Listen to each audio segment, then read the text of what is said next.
warahmatullahi wabarakatuh. Ya, Pak Joko, ya. Juga nanti akan bersama-sama bicara dengan teman saya juga Pak Hasan, ya. Tak lupa juga terima kasih Bu Epi ya dari Universitas Lambung Mangkurat, ya, Kalimantan Selatan. Ya. Di sana juga banyak teman-teman saya, ada Pak Joko, Pak Imam, ya. Imam Yuwono sama ini ujungnya sama Pak Joko. Ya. Kemudian juga Pak Amka, ya itu juga saya sering bincang-bincang dengan beliau. Baik, sesuai dengan permintaan, mudah-mudahan bisa memenuhi apa yang diharapkan, minimal berbagi yang mengenai berbagai kebijakan yang suka dilimpahkan ketika berbicara mengenai berbagai kebijakan atau regulasi atau ketentuan peraturan perundang-undangan yang berkenaan dengan pendidikan inklusif, ya. Sebab secara umum juga ketika berbicara pendidikan inklusif, kadang agak ada yang tidak bisa membedakan dengan pendidikan khusus. Luas mana, sempit mana, mana dulu, itu juga bagian yang nanti harus kita bahas. Baik, Ibu Cahaya, ya saya izin share ya untuk berbagi mengenai yang saya tulis. Udah kelihatan? Sudah Bapak? Udah nampak ya? Oh udah. Ya.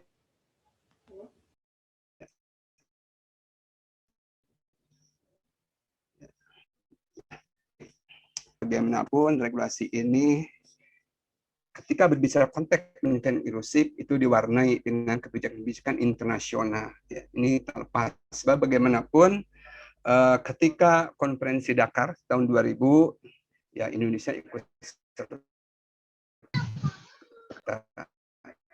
juga ketika penandatangan MDG itu ya kita tahun 1994 ya, walaupun ketika juga kita ada pushnya ya untuk semua ya, walaupun gagal terus menerus di dunia internasional pun yang namanya pergerakan inklusif itu ada berbagai kendala ya, sehingga terus ya sampai saat ini pun kan HKI kemudian UNICEF UNESCO ya inovasi terus berjuang dalam rangka mewujudkan masyarakat inklusif, bukan sekolah saja inklusif, tapi sakitnya. Sebenarnya bagian tidak lepas dari berbagai hal yang perlu kita pahami. Baik, tadi sudah dijelaskan, saya saya juga berlatar belakang dari keluarga. Dulu bapak saya ya punya yayasan, punya SLB. Saat ini anak saya yang punya yayasan, punya SLB. Bapaknya tidak. Ini adalah yang perlu kita pahami ketika kita bertanya, ketika kita baca berbagai regulasi, ya bahwa pendidikan inklusif itu betul-betul mewarnai pendidikan Indonesia. Walaupun dalam tataran implementasinya ada beberapa hal yang karena berbagai penyamaan persepsi, ya sehingga ada beberapa regulasi yang tidak seiring, baik di nomenklatur juga di kebijakan. Ya. Nah, contohnya, ya, ketika di Undang-Undang Dasar 1945 kan jelas tidak membeda-bedakan. Di pasal 31 ayat 1 bahwa setiap warga negara berhak mendapat pendidikan. Ada istilahnya kamu pernah berhak juga. Nah, ketika wajib kan pemerintah harus membiayainya. Nah, sekarang kan ada yang kesulitan untuk memperoleh akses tapi belum dapat direspon dengan baik. Itu kan bagian juga. Regulasinya sudah baik, implementasinya banyak belum ideal. Itu kan bagian yang harus saya katakan ini adalah bagian yang sangat manis. Inilah inklusif. Pasal 4 ayat 1 ya, walaupun tidak tersurat kata inklusif, tapi justru sudah tersirat inklusif. Pendidikan Indonesia diselenggarakan secara demokratis dan berkeadilan serta tidak diskriminasi. Nah, undang-undang sudah menyatakan ketika kita bergerak tidak boleh diskriminasi. Tapi kenyataannya di lapangan terjadi. Tapi di regulasi sudah hebat. Demokrasi, berkeadilan, tidak diskriminatif dengan menjunjung HAM yang sering didengung-dengungkan. nilai keagamaan, nilai kultural, dan juga kemajuan bangsa. Nah, pasal ini juga sudah mewarnai bahwa pendidikan Indonesia itu adalah inklusif sebetulnya. Tapi kenapa yang terjadi misalnya inklusif, rasa eksklusif, ini ada sesuatu yang harus samakan persepsinya. Semua pemangku kebijakan, semua masyarakat, semua stakeholder juga harus sendiri. Ya. Baik. Berikutnya, mengenai hak sudah jelas ya, di Undang-Undang Nomor 23 Tahun 2002 tentang Perlindungan Anak, juga di Undang-Undang Nomor 20 2003 tentang Sistem Pendidikan Nasional itu sama, bahwa setiap warga negara itu mempunyai hak yang sama untuk memperoleh pendidikan yang bermutu.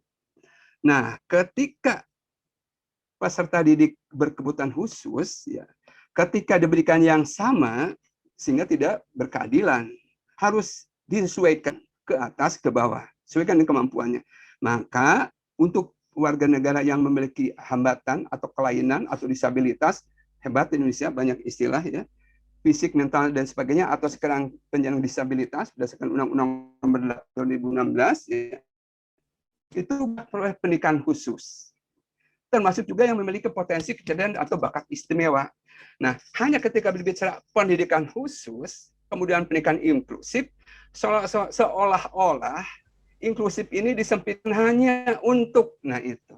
Apabila ada, padahal berbicara inklusif adalah berbicara semua anak.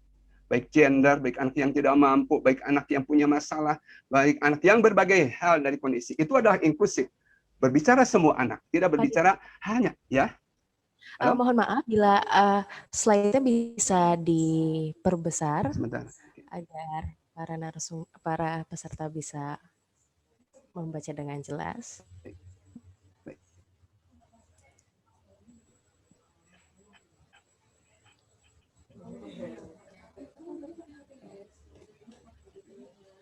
Di slideshow bagian bawah pojok, Pak.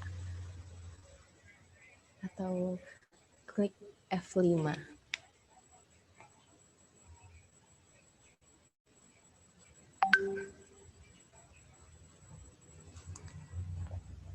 Maksudnya ya disuruh slideshow aja itu Pak Didi? Iya. Yang bawah itu yang biasa pemaparan biasa.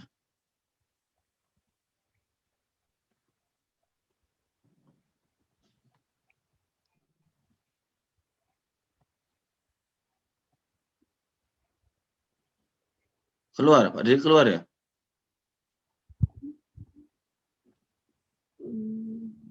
Terpental Pak Didi.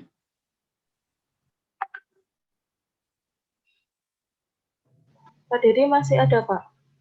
Oh. Ya.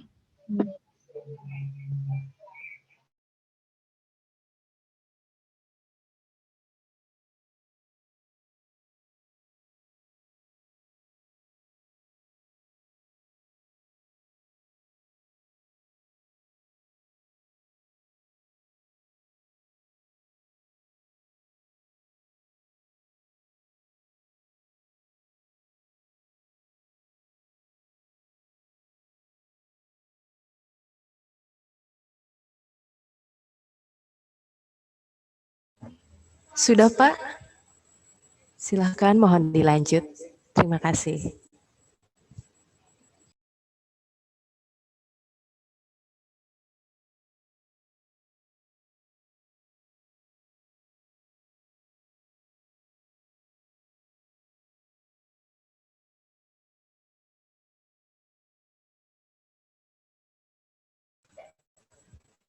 Pak Dedi?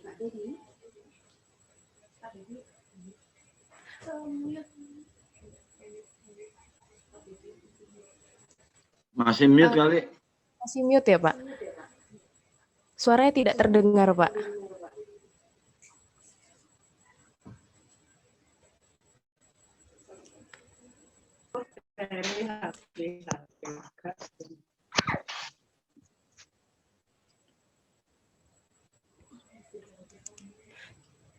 Jika memang kesulitan untuk slideshow, Pak. Tetap aja, nggak begitu aja lah. Tidak apa-apa, seperti itu juga.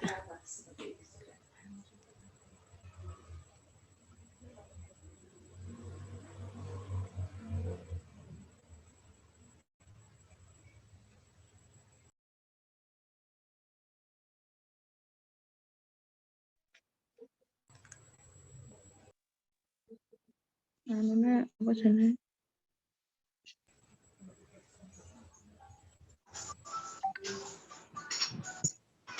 Bagaimana Pak Dedi? Ada kesulitan? Sudah ada suaranya? Sudah ada Bapak. Oh iya, Silakan maaf. Bapak bisa dimulai kembali. Maaf. Terima kasih.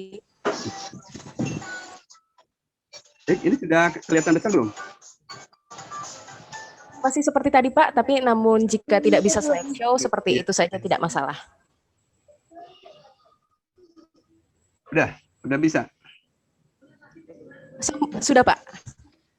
Ya, baik. Jadi kita teruskan, maaf ya. Tadi ternyata ini sensitif sekali, sentuh sedikit langsung hilang mouse-nya. Nah, ketika berbicara penyelenggaraan pendidikan yang diatur pada pasal 15 di Undang-Undang Nomor 20 Tahun 2003, ya, itu ada pasal yang menjelaskan. Ya, di pasal 15, pendidikan khusus merupakan penyelenggaraan pendidikan untuk peserta didik yang berkelainan atau peserta didik yang memiliki kecerdasan luar biasa yang dilaksanakan secara inklusif atau berupa satuan pendidikan khusus pada satuan pendidikan dasar dan menengah. Nah, ini PAUD-nya belum ke bawah, pendidikan tingginya juga belum, ya nggak apa-apa. Ini kan di awal ya. Nah, ini ada kadang-kadang ketika kita berbicara inklusif, seperti didefinisikan pada surat edaran Dirjen Dikdasmen nomor 380 ya. Garis miring C6 garis miring NN 2003. Itu inklusif itu bagi mereka yang memiliki kebutuhan khusus. Padahal kan tidak seperti itu. Juga pada Permendiknas nomor 70 tahun 2009 tentang pendidikan inklusif. Begitu pula pada Permendiknas nomor 32 tahun 2008 tentang standar kualitas akademik dan kompetensi pendidikan khusus. Jadi sudah ada 4 definisi pendidikan inklusif yang pemahamannya hanya difokuskan pada, karena memang kebijakannya ini adalah peserta didik yang rentan dan terdiskriminasi. Nah, tapi ketika berbicara konsep ideal, inklusif tidak seperti itu. Berbicara semua anak. Nah, baik. Nah, kemudian untuk memperkuat juga bagian dari pemenuhan hak penyandang disabilitas yang betul-betul saat ini kondisi real di lapangan itu banyak permasalahan berkaitan dengan pengakuan hak-haknya, ya. Ini ada Undang-Undang Nomor 8 Tahun 2016 tentang penyandang disabilitas dan berbagai turunannya, ada PP dan juga ada Perpres dan sebagainya.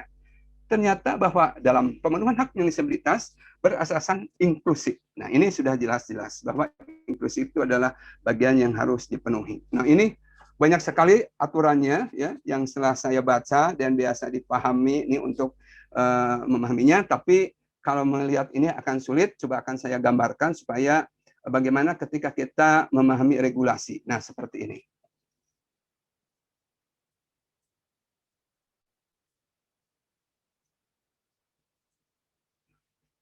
Baik. Nah, jadi kalau kita lihat, ya, ada 5 undang-undang. Hebat sekali ini. Ada 5 undang-undang yang membahas atau juga yang mengatur, ya,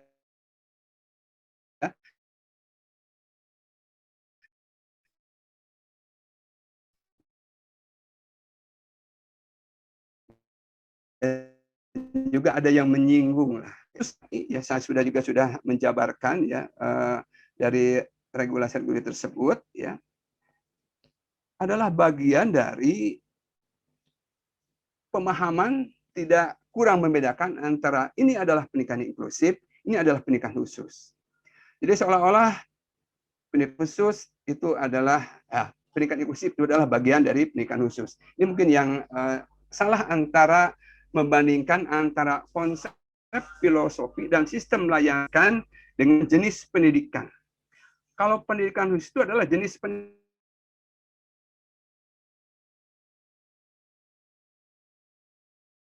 Kita berbicara bungkus jenis pendidikan, apapun yang ada di sana. Sehingga ketika dilihat ada 3 tahun 2015, itu kan pendidikan khusus merupakan kewenangan pemerintah provinsi. Nah, kemudian kita tanya, apakah betul pendidikan khusus hanya di provinsi? Kan tidak. Tidak dijelaskan bahwa yang di provinsi itu hanya satuan pendidikan khusus atau sekolah khusus, walaupun namanya masih SLB. Ya. SLB kan sekolah luar biasa itu sejarah dari Undang-Undang Nomor 2 Tahun 1989, pendidikan luar biasa.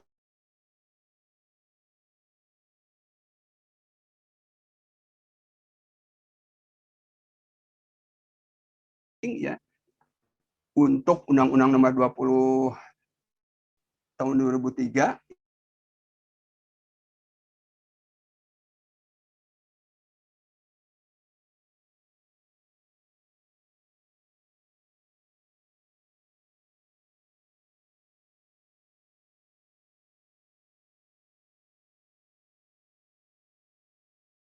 ya harus berbicara pendidikan untuk anak pada umumnya, berbicara untuk pendidikan khusus bagi anak atau peserta didik yang memerlukan pendidikan khusus, dan juga anak-anak yang membutuhkan atau peserta didik yang membutuhkan pendidikan layanan khusus. Nah, ini satu kesatuan itu adalah berbicara semua anak. Ya, anak pada umumnya, anak yang membutuhkan PK, dan anak yang membutuhkan pendidikan layanan khusus.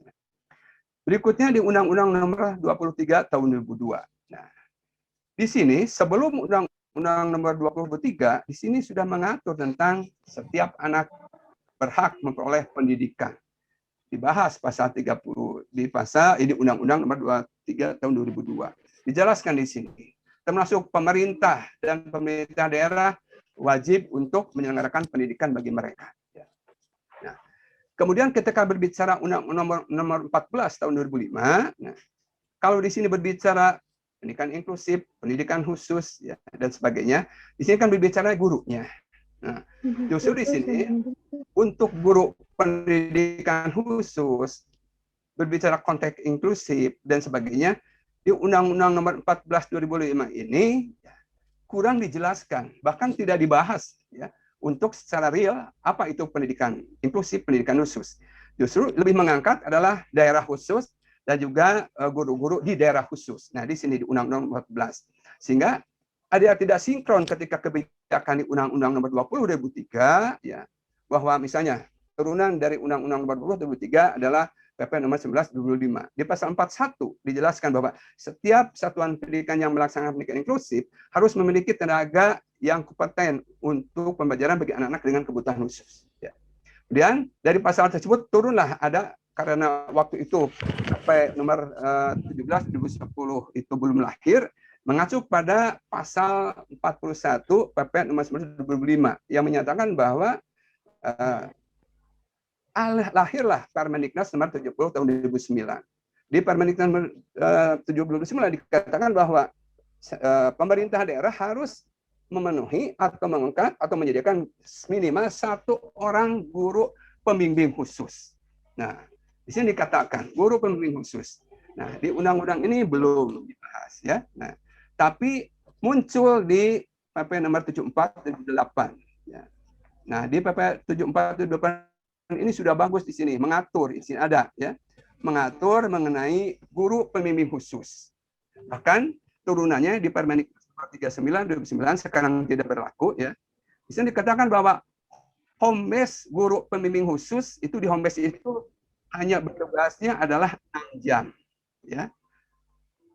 Namun kenyataannya 10 tahun ini ada Permendiknas ini belum dapat diimplementasikan. Belum ada guru pembimbing khusus, ya, belum ada guru yang beri tugas tambahan, atau yang juga belum buat secara teknis bagaimana ketika menilai, memenuhi beban kerja dan sebagainya. Nah, ini 10 tahun. Ya, 2009, ya. Belum mandi belum? Ketika kemudian direvisi, ya. PP 74 2008 itu direvisi dengan PP 19 tahun 2017. Di sini mulai muncul guru pembimbing khusus itu adalah tugas tambahan. Tugas tambahan. Kalau di sini di Undang-Undang Nomor 20 2003, kemudian turun ke PP Nomor 11, kemudian turun pada Permendiknas Nomor 70 2009.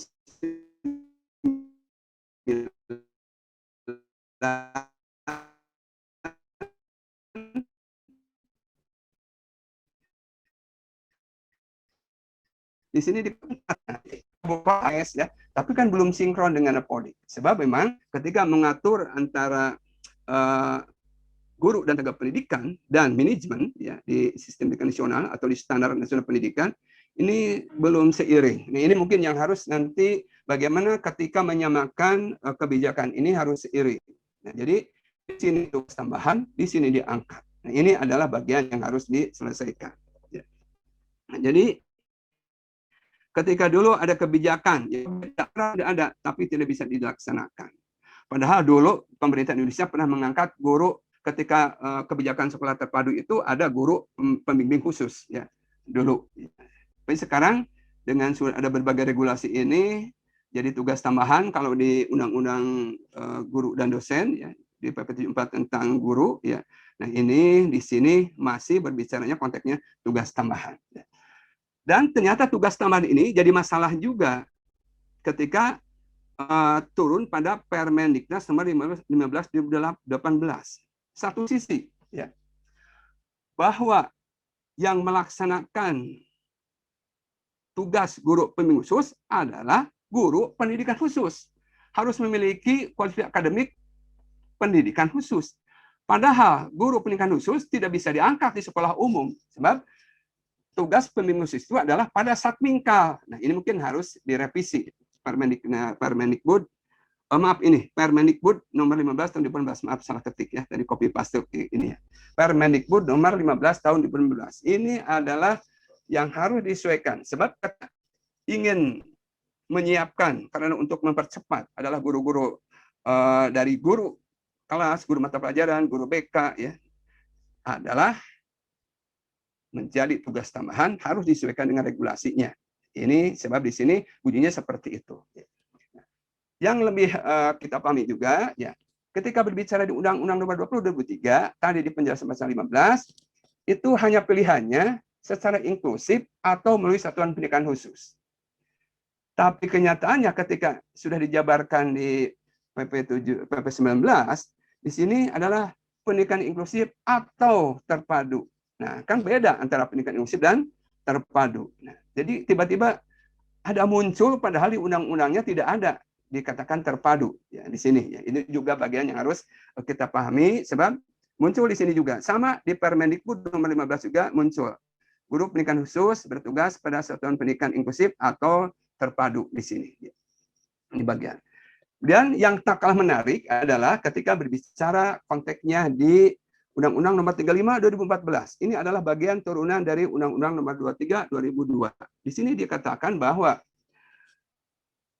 penyandang disabilitas harus memperoleh pendidikan secara inklusif atau pendidikan khusus. Nah, seolah-olah pendidikan khusus itu adalah sekolah luar biasa. Nah, jadi istilah pendidikan khusus kan bukan luas.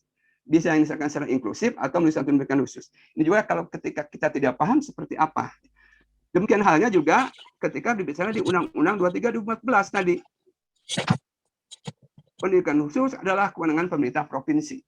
Ya, di lampiran 1 di Undang-Undang 23 2014. Ya. Jadi Dikmen dan Diksus adalah kewenangan pemerintah provinsi. Nah, bahwa pendidikan khusus kan juga sebetulnya dilaksanakan juga pada kewenangan kabupaten kota, baik di PAUD atau di Dikdas. Ya. Berikutnya di PP nomor 2 2018 ini harus membuat SPM. SPM itu adalah antara lain untuk pendidikan khusus. Ya. Kemudian di pendidikan khusus ini turun ada. Nah, ini juga yang tidak jelas adalah ketika menjelaskan mengenai pendidikan menengah, SMA, pendidikan menengah di provinsi itu ada SMA, SMK. Tapi pendidikan khususnya tidak dibahas. Justru di sini sudah kurang jelas.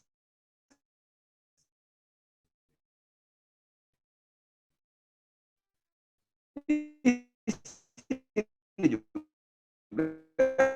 di PP nomor ini di beberapa provinsi, kabupaten kota, ya pendidikan inklusif dan pendidikan khusus itu sangat beragam. Masih ada kan yang SLB-nya masih 6 seprovinsi dan sebagainya. Padahal itu adalah kewenangannya.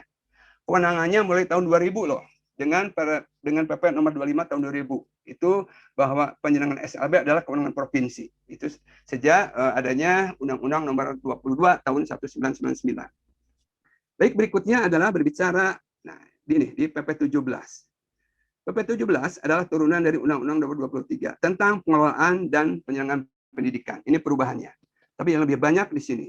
Di pasal 129, 130 sampai 100 sekian itu dibahas mengenai pendidikan khusus untuk peserta didik yang memiliki kelainan atau disabilitas dan peserta didik yang memiliki potensi kecerdasan dan bakat istimewa. Justru yang ditemukan kelas khusus adalah untuk peserta didik yang memiliki potensi kecerdasan bakat istimewa. Ada kelas khusus, ya, ada dengan setting inklusif atau kelas reguler atau satuan pendidikan khusus. Tapi ternyata aturannya sudah ada, juga belum direvisi, sekolahnya yang kelas khusus, yang satuan khusus itu tidak ada, ya, atau tidak diperbolehkan tanpa ada yang jelas aturannya atau PP-nya ini belum diubah, ya. Tapi tiba-tiba ada kebijakan, ya, katanya aturan dirjen bahwa ini adalah tidak ramah, tidak inklusif, tidak sesuai dengan dan sebagainya. Padahal ini adalah amanat undang-undang pasal 32 ayat 1 sebetulnya seperti itu. Dan juga di peraturan pemerintah nomor 17, ya. Nah, ketika PP ini menyatakan tidak berlaku, berarti harus segera diganti, disesuaikan. Jadi tidak melaksanakan sesuatu artinya jadi seperti abai, aturannya ada, pelaksananya tidak ada atau tidak boleh dan sebagainya. Nah, berikutnya, ya, di sini adalah PP 47/2008 tentang wajib belajar. Ini bagian juga yang menjadi dasar hukum ketika Undang-Undang Nomor 3/2002 itu ada Permen ini PP dan PA atau Pemberdayaan Perempuan dan Perlindungan Anak. Ini melahirkan Permen PP dan PA nomor 8 tahun 2014. Ini tentang kebijakan sekolah ramah anak. Acuannya bukan hanya undang-undang ini, berarti PP 47 dan juga PP 49. Maaf, PP 19 tahun 2005. Ini menyatakan bahwa sekolah itu harus ramah dan sebagainya, harus inklusif dan sebagainya. Jadi berbagai aturan ini sudah banyak sekali sebetulnya. Nah, ini adalah bagian-bagian yang harus kita pahami. Ini adalah berbagai undang-undangnya. Ini turun-turunannya yang ada pendidikan inklusif dan juga ada pendidikan khusus. Nah, ini yang dihitamkan, ini aturan yang sudah tidak berlaku, yang lainnya ini masih berlaku. Nah, PP nomor 13/2010 turunan dari Undang-Undang nomor 8 2016 ini betul-betul di sini secara rinci, lebih rinci dari aturan-aturan dari Kemendikbud seperti apa yang harus nanti dilakukan ketika ada penyandang disabilitas di satuan pendidikan umum atau kejuruan, ya. Baik itu kurikulumnya, itu sarananya, ya, kemudian juga tendiknya dan unit layanan disabilitasnya. Nah, dari PP nomor 13/2010 ini justru Kementerian Pendidikan dan Kebudayaan ini sedang menyusun Permendikbud mengenai akomodasi yang layak. Mudah-mudahan nanti menjadi pembuka yang lebih bagus lagi bahwa pendidikan inklusif itu betul-betul dilaksanakan secara ideal dengan sebaik-baiknya. Nah, Bapak Ibu hormati, ini adalah bagian-bagian secara garis besar. Ini Permendiknas nomor 70/2009. Ya, ini juga ada yang bagusnya, kurikulum yang berlakunya adalah kurikulum umum, tapi yang harus diakomodasi. Ya, Permendiknas nomor 32/2008 ini tak kalah penting bahwa guru pendidikan khusus ini bisa ditugaskan di satuan pendidikan umum kejuruan, tapi ternyata masih punya kesulitan. Ya, Permendiknas nomor 34/2006 ini adalah tentang bagaimana ketika mengembangkan bakat peserta didik yang memiliki potensi kecerdasan dan atau bakat istimewa. Dan kapan dimulainya pendidikan inklusif di Indonesia? Betul tadi Pak Joko.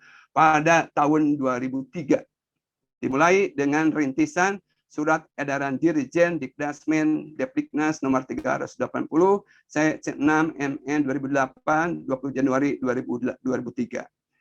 Ini ajakan kepada kabupaten kota, ya, dari Dirjen ini bahwa harus mulai merintis. SD 1, SMP 1, SMA 1, SMK 1. Sebab waktu itu SMA dan SMK masih kewenangan kabupaten kota. PP-nya belum diubah juga, padahal dengan undang-undang itu adalah sudah di provinsi. Nah, ini banyak aturan-aturan nanti yang perlu segera disesuaikan dengan kondisi atau disinkronisasi dengan undang-undang yang lainnya. Nah, ini mulai di sini. Ya, walaupun nanti pemahamannya agak sempit. Nah, mari kita lebih rinci. Masih ada waktu kan, masih banyak waktunya. Nah, kita lihat nih, ini. Di Undang-Undang 20, maaf, Waktunya 6 menit lagi, Bapak. Ya, siap. Ya.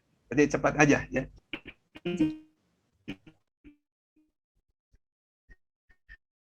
Nanti untuk memahami, saya diserahkan perhatikan pasal 9 ya.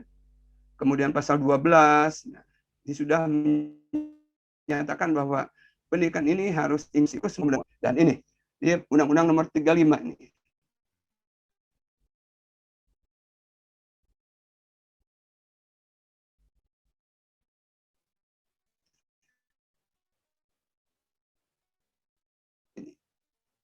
Maksud di sini pendidikan khusus itu adalah yang melalui satuan pendidikan khusus. Pendidikan inklusif adalah satuan pendidikan umum dan kejuruan. Nah, sehingga ini rekomendasinya isunya perlu ada perubahan. Nah, ini juga di pasal 453. Jadi pemerintah dan pemerintah daerah itu harus bertanggung jawab memberikan biaya pendidikan dan sebagainya. Kita lihat nanti Pak Hasan Ramadan bagaimana implementasinya. 2023 ini tadi sudah berulang-ulang ya, kita lewat ya. Wajib belajar bagian yang sangat penting ya, memberikan layanan kemudahan serta menjamin. Nah, apakah betul pemerintah dan pemerintah daerah memberikan layanan dan kemudahan serta menjamin setidaknya pendidikan yang bermutu bagi setiap warga? Kita lihat ya, dan sebagainya. Ini banyak sekali yang diatur di sini, karena waktu ini sangat penting ya. Nah, di sini yang tadi dikatakan penjelasan pasal 15 ya. Nah, surat edaran dirjen ini mulai dikenalkan dalam surat, walaupun edaran dirjen itu bukan produk hukum, tapi ini adalah bagian dari realisasi dari hukum yang harus dilakukan atau aturan yang dilakukan. Dalam surat tersebut menjelaskan konsep pendidikan inklusi. Nah, muncul di PP 17 ya.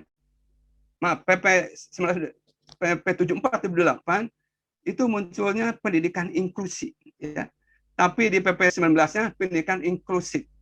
Kemudian yang lainnya pendidikan inklusif di Undang-Undang Inklusif. Nah, sehingga di lapangan itu istilah juga inklusi atau inklusif. Ini bagian ya, sebab di undang-undang ternyata pantasan diperkatakan sebab peraturan ini menggunakan pendidikan inklusif, yang lain adalah pendidikan inklusif. Dengan inklusif adalah pendidikan yang mengikut sertakan anak-anak yang memiliki kebutuhan khusus atau anak luar biasa. Nah, ini masih diwarnai perubahan dari Undang-Undang Nomor 2 Tahun 89, usulan PLB. Ketika pendidikan khusus itu akan berubah lebih luas. Pendidikan khusus itu adalah anak-anak yang berkebutuhan khusus itu dari atas peserta didik yang memiliki hambatan atau kelainan atau disabilitas dan yang memiliki potensi kejadian atau bakat istimewa. Ajakannya di sini sudah jelas bahwa konsepnya ini yang mulai diajaknya. Nah, jadi ketika melihat seperti apa ketika 2003-2004 sudah dilakukan, inklusif ini sudah sekian puluh tahun ya, sudah hampir 17 tahun dilaksanakan, bagaimana kondisinya? Nah, ini bagian potret di Indonesia. Dan di PP nomor 19, nah ini tadi sudah dikatakan di pasal 41 ya. Setiap satu pendidikan yang melaksanakan pendidikan inklusif harus memiliki tanggung jawab kependidikan. Katanya harus, tapi di Dapodik belum terakses. Juga bagaimana ketentuan guru dan sebagainya ini belum ada. Nah, ini kepada PP-nya sudah tahun 2005, sudah 2 kali perubahan. Diubah dengan PP 32 2013, diubah lagi dengan PP nomor 13 2015. Berikutnya. Di undang-undang ini lebih diangkatnya adalah ini karir, ya, kesejahteraan, ya, dan juga ini lebih diangkat daerah khusus di Undang-Undang Nomor 4 14 2005 dan sebagainya. Kemudian di Permenkes 34 ini juga lebih ke seleksi untuk kejuaraan, ya. Tidak bagaimana ketika pendidikan itu dirancang sedemikian rupa bagaimana pembelajaran berdiferensiasi itu untuk peserta didik yang memiliki hambatan, memiliki potensi kejadian atau bakat istimewa. Ini Permenkes 32 2008. Di sini juga muncul tentang apa itu guru pendidikan khusus. Apa itu satuan pendidikan khusus. Kemudian juga apa itu pendidikan inklusif. Sama definisinya itu difokuskan kepada peserta didik yang memiliki kelainan fisik, emosi, mental, intelektual, sosial, dan atau memiliki potensi dan bakat istimewa untuk belajar bersama-sama. Jenis guru pendidikan khusus di Permenkes 32 2008 ini ada jenis guru kelas SDLB, guru mata pelajaran sebagainya, guru pada satuan pendidikan umum dan kejuruan. Ini ceritanya. Ya. Sebetulnya aturannya sudah jelas, tapi kenapa masih saja ada kesulitan? Nah, di sini di PP 74 grup G pembimbing khusus pada satuan pendidikan yang menjalankan pendidikan inklusi atau pendidikan terpadu. Padahal di undang-undang di atasnya tidak berbicara pendidikan terpadu, hanya dua, inklusi atau satuan pendidikan khusus. Apa itu kekayaan Indonesia? Tapi memang harus betul-betul ketika membuat aturan itu di atasnya juga sebagai payung hukumnya itu harus jelas. Nah, di sini juga guru yang memenuhi ketentuan sebagai dimaksud pada ayat 3 kecuali huruf C atau ayat 6 dapat diberi maslahat tambahan apabila bertugas menjadi pembimbing khusus pada saat pendidikan yang menyelenggarakan pendidikan inklusi atau pendidikan terpadu dan sebagainya. Ini Permendiknas nomor 70 2009 ya. Ini bagian yang secara teknis walaupun ada sekarang ini sudah harus saatnya diganti sebab ada beberapa aturan termasuk di penilaian, termasuk di ijazah ini yang masih tidak sesuai, padahal sudah ada edaran di Jasmen pada ijazahnya sama, di sini masih ada yang masih dari sekolah. Di pengelolaan pendidikan ini jelas-jelas dirancang ya bagaimana secara luas bahwa pendidikan khusus itu secara inklusif atau melalui satuan pendidikan khusus di sini dan sebagainya ini jelas ya. Nah, kemudian di PP 11 2017 nah masih sama karena mungkin ini bagian dari representasi dari PP yang sebelumnya muncul pendidikan inklusi atau pendidikan terpadu. Makanya inklusi atau inklusif ini ya juga regulasi ini yang ternyata membawa pemahaman yang tidak seiring. Nah, di sini jelas di Undang-Undang Nomor 8 tahun 2016 ini adalah bagian yang harus dipenuhi bahwa penyandang disabilitas harus memiliki kesempatan oleh pendidikan baik secara inklusif atau melalui satuan pendidikan khusus. Begitu pula di sini muncul juga di penjelasan ya, ada 4 konsep pendidikan inklusif ya di Indonesia ini ya diregulasi. Di sini di penjelasan pasal 8. Pendidikan secara inklusif adalah pendidikan bagi pendidik penyandang untuk belajar bersama-sama dengan peserta didik bukan penyandang disabilitas. Hanya memang konsepnya seperti itu. Banyak sekali definisi-definisi. Nah, ini yang saya tadi jelaskan ya. Ketika baca di sini ya, ini yang menarik. Ya. Guru pendidikan khusus sulit diangkat ya. Aturannya belum jelas di sekolah umum, tapi di sini tugas tambahan sebagaimana dalam pasal 4 ayat 7 dikombinasikan dengan 6 jam tatap muka per minggu bagi guru pendidikan khusus untuk memenuhi beban kerja dalam melaksanakan pembelajaran atau bimbingan sebagaimana dimaksud dalam pasal 4 pada satuan administrasi pangkalnya. Jadi ketika berbicara ini SLB ini jadi sulit sebab bukan satmingkalnya di sekolah umum. Sebab saat hitungannya adalah di sekolah luar biasa. Itulah aturan-aturan ternyata begitu menarik. Ya, termasuk juga nih di PP 30 di sini sudah mengangkat bahwa secara bertahap guru pendidikan khusus bisa diangkat atau perlu ditempatkan pada satuan pendidikan yang sudah ada penyandang disabilitasnya. Wah, hebat sekali sebetulnya ya. Nah, dan ini adalah bagian tadi yang juga dijelaskan ya manajemen pendidikan tuh. Di sini ini pemerintah pusat, ini pemerintah provinsi. Pengelolaan pendidikan khusus. Padahal kabupaten kota juga mengelola pendidikan khusus. Oke, berarti undang-undang ini harus segera disesuaikan. Juga PP nomor 2 tahun 2018 di sini ya. Di sini dijelaskan.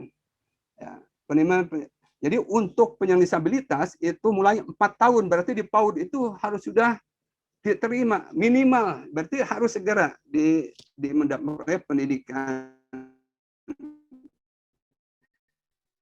Ini usianya adalah dan saya jelaskan bahkan ya pendidikan dasar sebagaimana dimaksud pada ini ya pendidikan menengah ya dari atas sekolah menengah atas dan sekolah menengah kejuruan sudah jelas Dikmen itu kan atas dan kejuruan tapi di sini itu kok nggak dibahas habis Untuk waktunya baik sudah ya habis. nih ya baik ya terakhir ini ya oke ini terakhir kesimpulan aja ya. Jadi pendidikan inklusif regulasi telah terkomodasi pemahaman konsep. Masih adanya ketidakjelasan dalam kemudian ya juga ini istilah itu sangat mengenal bagi istilah ada yang sebagainya itu adalah nanti mungkin bisa pada diskusi. Terima kasih. Wassalamualaikum warahmatullahi wabarakatuh.